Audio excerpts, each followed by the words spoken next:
Hello everyone, once again welcome back to Mathematics Student YouTube channel. So in this video we are going to discuss complete solution of partial differential equation from December 2019 question paper. Video मैंने पहले भी upload किया था but sound में कुछ error है, उसमें आवाज साफ नहीं आ रही तो दोबारा रिक्रिएट कर रही हूँ. तो स्टार्ट करते हैं फर्स्ट क्वेश्चन से. First question is from part B. The question is that uxy with the solution of del 2u by del x square plus del 2u by del y square equals to 64 in the unit disk xy where x square plus y square less than 1 and such that u vanish on the boundary of the disk, then u 1 by 4 and 1 by root 2 equals to. हमें यहाँ से इसकी value find out करनी है.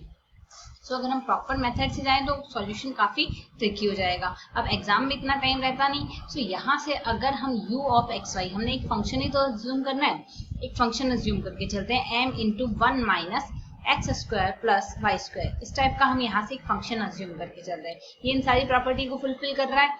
X square plus Y square की value less than 1 है तो ये वैल्यू पॉजिटिव आ जाएगी. इसकी वैल्यू हम इसके इक्वल मान के चल रहे हैं जो इस कंडीशन को सेटिस्फाई करेगा.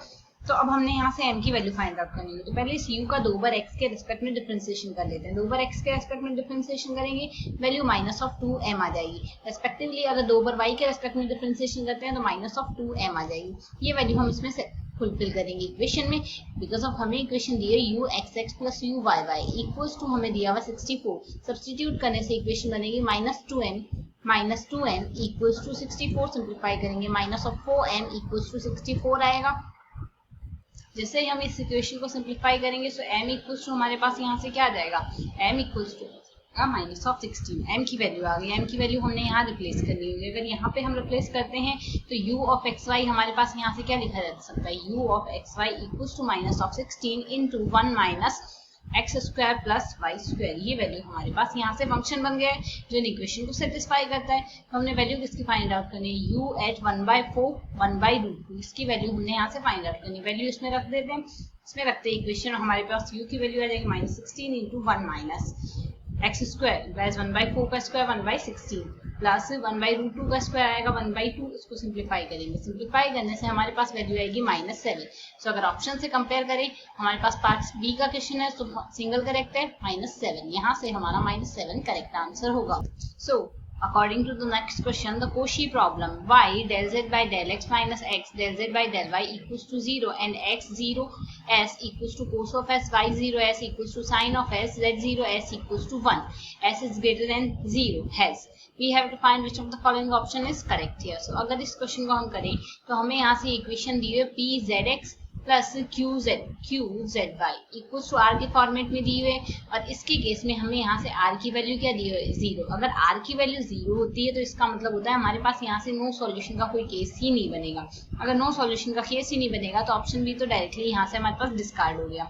बाकी ऑप्शन चेकआउट करते हैं. पी की वैल्यू हमें यहाँ से क्या गिवन है, वाई. क्यू की वैल्यू हमें यहाँ से गिवन है माइनस ऑफ एक्स. हमने यहाँ से इस इक्वेशन का कंपेरिजन इस इक्वेशन से किया है. दोनों इक्वेशन को आपस में कंपेयर किया है. अब यहाँ से हमें पॉइंट क्या दिया हुआ है, cos of s sine of s and 1. ये हमें यहाँ से पॉइंट दिया है. इस पॉइंट से हमने यहाँ से कोशी प्रॉब्लम का सॉल्यूशन देखना है. तो y की p की वैल्यू हमें यहाँ से सिंप्लीफाई करने पर सब्स्टिट्यूट करेंगे. p की value y equals to sine of s दिया हुआ है. q की वैल्यू हमें दी है minus of x which is equals to minus of cos x आ जाएगा, cos x. And next value है ये हमारे पास r की वैल्यू 1 है, r की वैल्यू 0 सॉरी. तो यहाँ से हम अगर सिंप्लीफाई करें, ये हमें पॉइंट दिया हुआ है p और q की हमने वैल्यू निकाली है. अब हम जानते हैं अगर हमारे पास p divided by del x0 differentiation with respect to s does not equals to q differentiation of y naught with respect to s अगर इक्वल नहीं आते तो इस केस में तो हमारे पास यूनिक सॉल्यूशन होता है. और अदरवाइज हमारे पास यहाँ से इनफाइनाइट नंबर ऑफ सॉल्यूशंस होते हैं. तो अगर इक्वेशन से कंपेयर करें, p की वैल्यू हमारे पास साइन एक्स है, q की वैल्यू हमारे पास माइनस ऑफ कोस एक्स है, ये वैल्यू है.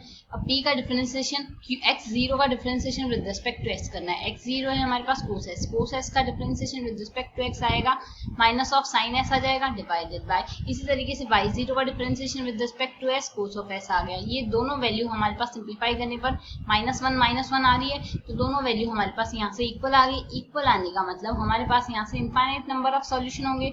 और अगर इनफाइनाइट नंबर ऑफ सॉल्यूशन होते हैं तो हम डायरेक्टली कह सकते हैं हमारे पास यहाँ से हमारा ऑप्शन डी करेक्ट आंसर होगा.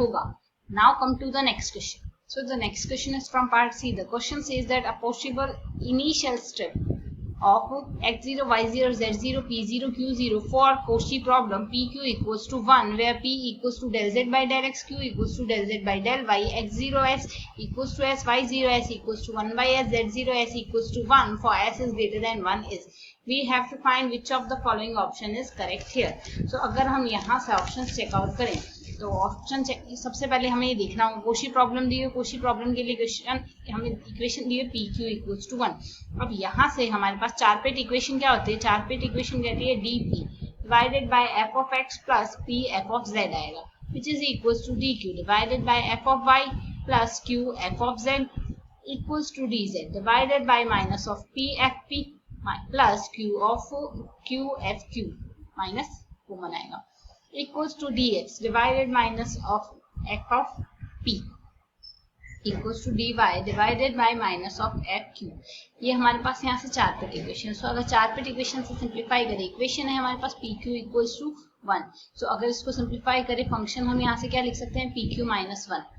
अगर f का p के रेस्पेक्ट में डिफरेंशिएशन किया जाए, वैल्यू क्या आ जाएगी हमारे पास, यहाँ से का p के रेस्पेक्ट में डिफरेंशिएशन करेंगे तो यहाँ से वैल्यू q आएगी and then so on simplify होगा रिस्पेक्टिवली. अगर यहाँ से f का z के रेस्पेक्ट में, इसमें अगर सिंप्लीफाई करें हम यहाँ से इस इक्वेशन में वैल्यू इन दो पार्ट्स में वैल्यू सब्स्टिट्यूट करते हैं तो f का x के रेस्पेक्ट में डिफरेंशिएशन हमारे पास यहाँ से क्या आ जाएगा, f का x के रेस्पेक्ट में डिफरेंशिएशन भी 0 है, y के रेस्पेक्ट में भी डिफरेंशिएशन 0 है और z के रेस्पेक्ट में भी डिफरेंशिएशन 0 है. तो fp divided by 0 dp divided by 0 dq divided by 0 आ गया. तो अगर इन पार्ट्स को हम सिंप्लीफाई करें, p की जगह हमारे पास आर्बिट्ररी कांस्टेंट a आ गया. अब p की वैल्यू हम इस इक्वेशन में रख देते हैं, pq इक्वल्स टू 1 ही तो हमें दिया हुआ है, तो q इक्वल्स टू हमारे पास क्या आ जाएगा 1 अपॉन a आ जाएगा. रेस्पेक्टिवली अगर a की जगह अगर हम s अज्यूम करके चले तो ये 1 बाय s आ जाएगा हमारे पास यहाँ से. इसी तरीके से तो वैल्यू आएगी, तो p की वैल्यू तो s आ रही है, q की वैल्यू 1 बाय s आ रही है और z की वैल्यू हमारे पास यहाँ से एक्स वाई जेड के लिए हमें पॉइंट दिया हुआ है एस 1 बाई एस और 1. तो ये तो वैल्यू हमें दी हुई है, तो जेड की जगह 1 आ गया, एक्स की जगह हमें यहाँ से इस स्ट्रिप में वैल्यू सिंप्लीफाई करनी है तो एक्स की जगह हमने एस ले लेना है, वाई की जगह 1 बाई एस आ गया, जेड की जगह 1 आ गया, पी की जगह हमारे पास क्या आ रहा है यहाँ से एस और क्यू की जगह 1 बाई एस ये वैल्यू आ रही है. तो अगर इनसे हम कंपेयर करें तो हमारे पास यहाँ से कौन सा ऑप्शन करेक्ट हो जाएगा, S 1 by S 1 S and 1 by S. यहाँ से हमारे पास हमारा ऑप्शन एक तो ऑप्शन ए ये करेक्ट हो जाएगा. और सीधी सी बात है कि हमने यहाँ से s लिया है, s की जगह हम 1 बाई एस ले लेंगे तो भी वैल्यू उल्टी तो आएगी. लाइक इतना आपको सॉल्व करने की जरूरत नहीं है. पी क्यू इक्वल्स टू 1 हमें गिवन है, तो इन शॉर्ट अगर आप यहाँ से देखें पी क्यू इक्वल्स टू 1 हमें गिवन है, अगर पी की जगह 1 बाई एस लेते हैं तो रेस्पेक्टिवली हमारे पास क्यू की वैल्यू क्या आ जाएगी, क्रॉस मल्टीप्लाई से एस आ जाएगी. तो यहाँ से फर्स्ट ऑप्शन हमारा करेक्ट हो जाएगा. In case minus 1 by S लेंगे तो यहाँ से वैल्यू माइनस ऑफ एस भी तो आई जाएगी. अगर p की वैल्यू हम माइनस 1 बाई एस लेते हैं, q की वैल्यू माइनस ऑफ एस आ जाएगी, तो हमारा यहाँ से ये ऑप्शन भी करेक्ट हो जाएगा. तो ऑप्शन ए और ऑप्शन बी करेक्ट हो गए, बाकी ऑप्शन सी और ऑप्शन डी डिस्कार्ड.